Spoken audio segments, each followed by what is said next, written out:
আগামী বছর সেপ্টেম্বরের আগেই ভোটার তালিকা প্রণয়ন, সীমানা পুনর্নির্ধারণ ও রাজনৈতিক দলে নিবন্ধন দেওয়ার পর নির্বাচনের তফসিল ঘোষণা হতে পারে বলে জানিয়েছেন প্রধান নির্বাচন কমিশনার এএমএম নাসির উদ্দিন।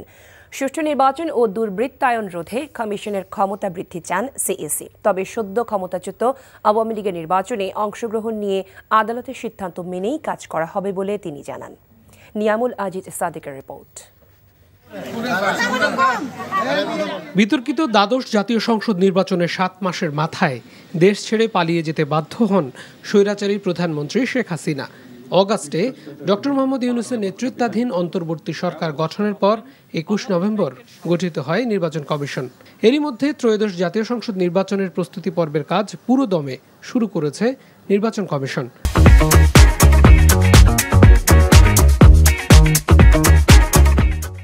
আগামী বছরের ডিসেম্বরে নির্বাচন ধরে কর্মকর্তাদের প্রয়োজনীয় নির্দেশনা দেয়া হচ্ছে। এখানে দেশবাসীর প্রত্যাশা অনেক বেশি এই সরকারের উপরে, নির্বাচন কমিশনের উপরে প্রত্যাশা অনেক বেশি। ইলেকশন ক্ষতিগ্রস্ত হবে, বন্ডল হয়ে যাবে, সেই ধরনের কোনো সিচুয়েশন আমি ফোরসি করি না। কারণ শোনেন, মানুষ যখন দেখতে পাবে যে এই election commission is committed to deliver A free fair election, যেটা তাদের চাহিদা, সারা দেশের মানুষই তো আমাদের পক্ষে দাঁড়াবে ভাই। নির্বাচন ব্যবস্থা সংস্কার কমিশনের রিপোর্ট আসার আগেই ভোটার তালিকা চূড়ান্তকরণ, সীমানা পুনর্নির্ধারণের কাজ শুরু হয়েছে। তবে এক্ষেত্রে ভুয়া ভোটার শনাক্তকরণ, নতুন ভোটার অন্তর্ভুক্তি ও সীমানা পুনর্নির্ধারণ নিয়ে জটিলতা নিরসন করা কঠিন হবে বলে মানছেন সিইসি। একই সঙ্গে দল নিবন্ধনের জন্য যাচাই বাছাইয়ের কাজকে চ্যালেঞ্জ বলছেন তিনি। বয়স 18 বছর হলো, তার কীভাবে ফয়সালা করলাম না, ফেক ভোটের কোনো বিবেচনা নিলাম না, তাইলে ভোটার লিস্ট করাটা খুব সহজ।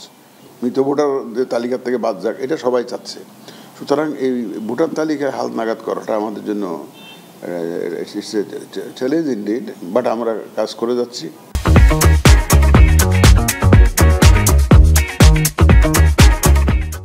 প্রধান নির্বাচন কমিশনার আশা করেন জাতীয় নির্বাচনে আইন শৃঙ্খলা বাহিনী, ডিসিএসপি নিরপেক্ষভাবে কাজ করবে, কারণ নির্দলীয় সরকারের অধীনে নির্বাচন হবে। তাদের উপর তার এখন চাপ নাই। আগে তো একটা উপর থেকে বিশাল একটা প্রেশার ছিল তো, যে এইভাবে তোমরা ইলেকশন করে আমার দলকে জিতাইতে হবে। এখন তো সেরকম নাই। এখন তো they are free to work independently. Mister X is a bad man.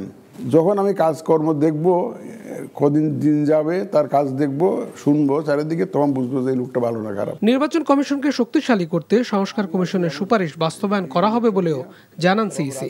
নির্বাচন সুষ্ঠু করতে ভোটের আগে ব্যাপক রদবদল হতে পারে বলে ইঙ্গিত দিয়ে সিইসি বলেন, নির্বাচনকে গ্রহণযোগ্য করতে যত পদক্ষেপ নেওয়া প্রয়োজন তার সবই নেওয়া হবে।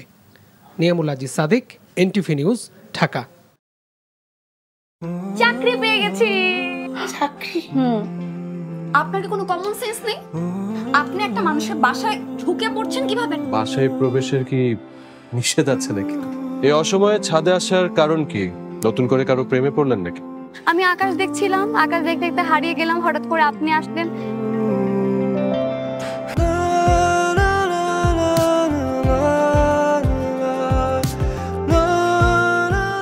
তুমি এখানে কেন? আমার অনুমতি নিয়ে এখানে আসা উচিত ছিল তোমার। মা, এই ছবিটা কার? আমার ম্যাডাম এই ছবিটা দেখে প্রতিদিন কাঁদে কেন মা? এই মেয়েটা কি সব কথা বলছে? মারিয়া, তোমার কি হয়েছে? আজ এত বছর পর কি শাস্তি দিব আপনাকে বলেন তো?